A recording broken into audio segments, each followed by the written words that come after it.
कैसे हैं? ठीक है। क्या कर रहे हैं? पढ़ रहे हैं? कहाँ से?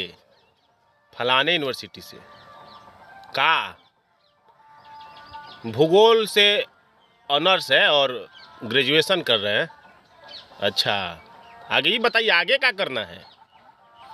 भैया वकील बनना चाहते हैं तो ये बताइए, आप बनना चाहते हैं वकील, आप ग्रेजुएशन कर रहे हैं भूगोल से, ई का लॉजिक है भाई? भैया समझ ही में नहीं आया।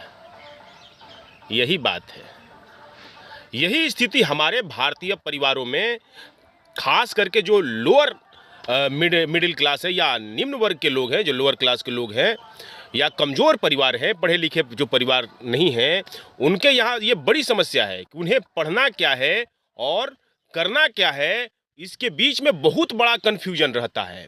उन्हें इस बात का ज्ञान ही नहीं है कि यदि वकील बनना है तो क्लैट करें। देखिए, भारत में पढ़ाई के लिए सुविधाएं, जरूरी सुविधाएं बहुत अच्छी तो नहीं है, लेकिन ठीक ठाक है। लेकिन पढ़ाई के बावजूद भी स्थिति यह है कि भारत में जो 12वीं पंचवर्षीय योजना थी, ये 12 से 17 में, उसके मुताबिक एक रिपोर्ट है कि भारत में जो वर्कफोर्स है वो व्यावसायिक शिक्षा जो प्राप्त किया है मात्र 5% ही, जितना रिक्वायरमेंट है उसका मात्र 5% लोग ही मतलब व्यावसायिक शिक्षा उन्हें प्राप्त है। अमेरिका में जो ये डाटा है 52% है, जर्मनी में ये 75% है, दक्षिण कोरिया में ये 96% है। तो ये स्थिति है कि भारत में जो रिक्वायरमेंट है वर्कफोर्स की, उतना पढ़ाई किए हुए लोग ही यहाँ नहीं हैं। जो मौजूदा जो कोर्स है, जो भारत का जो सिलेबस है, उसके अनुसार यहाँ पर तो नौकरी तो मिलती नहीं है।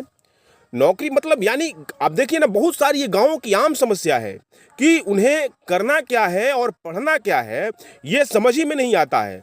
और कैरियर का जो सबसे महत्वपूर्ण पॉइंट होता है वो होता है इंटर के बाद। इंटर के बाद आप क्या करते हैं, किस कोर्स में एडमिशन लेते हैं, उस पर आपका सारा भविष्य निर्भर करता है, उस पर बहुत कुछ निर्भर करता है। लेकिन बहुत सारे गार्जियन को, बहुत सारे लड़कों को ये मालूम नहीं होता है कि उन्हें करना क्या चाहिए, पढ़ना क्या चाहिए और आगे क्या है। तो सबसे ज़रूरी बात है कि एक सामाजिक स्तर पर आप अगर समाज सेवा करना चाहते हैं तो अपने लोगों को कम से कम ये बताएं, पढ़कर बताएं, लोगों से जांच कर बताएं, रिसर्च कर बताएं कि किस सेक्टर में कितना जॉब आ रहा है, किस सेक्टर में जाने से आपके लिए जॉब और किस सेक्टर में आपके लिए जाने से आपका जो कैरियर है या पे बैक टू सोसाइटी देना चाहते हैं, तो वो चीज़ है आप करने में सफल रहेंगे। बहुत सारे छात्रों को ये चीज़ मालूम ही नहीं होता है। भारत में जो मौजूदा अभी पढ़ाई है, कम से कम ये जो रिक्वायरमेंट है कि आधे से अधिक जो सीट हैं ग्रेजुएशन की या स्नातकोत्तर की जो भी सीटें हैं, उनको कमर्शियल एजुकेशन में कर देना चाहिए। आप देखिए कि बड़ी यूनिवर्सिटी को छोड़ दीजिए तो छोटे छोटे यूनिवर्सिटियों में जो है वहाँ पर खाली रह जाते हैं, क्लास भरते नहीं हैं, लोग सिर्फ एडमिशन कराते हैं डिग्री लेने के लिए। वे जानते हैं कि ये पढ़ाई करने से हमें नौकरी नहीं मिलेगी, लेकिन ये जो डिग्री है, जो डिग्री है हमें सरकारी नौकरी लेने में मदद करेगी या एक सामाजिक प्रतिष्ठा बढ़ाने में मदद करेगी। तो ज़रूरत इस बात की है कि भारत में जो सीटें हैं, जो पढ़ाई के लिए जो भी सीटें हैं यूनिवर्सिटियों में, उनमें से लगभग आधे को व्यावसायिक शिक्षा के रूप में कन्वर्ट कर दिया जाए, कोर्स को सुधार किया जाए, कोर्स में अलग अलग तरह के सुधार किए जाएं और लोगों के रिकमेंडेशन लिए जाएं, सुझाव लिए जाएं, और जो दुनिया में जो रिक्वायरमेंट हो रहा है, नई नई टेक्नोलॉजी आ रही है, उसके अनुसार पढ़ाई हो, तब जाकर इन छात्रों को या हमारे गरीब छात्रों को मदद मिलेगा। एक और चीज़ है, आपको मैं बारीकी उससे आपकी तरह आपका जो ध्यान है उस तरफ आकृष्ट मैं करना चाहता हूँ। लोगों को भी ये समझना पड़ेगा कि आप क्या करें, और घरों से ये शुरुआत हो सकती है।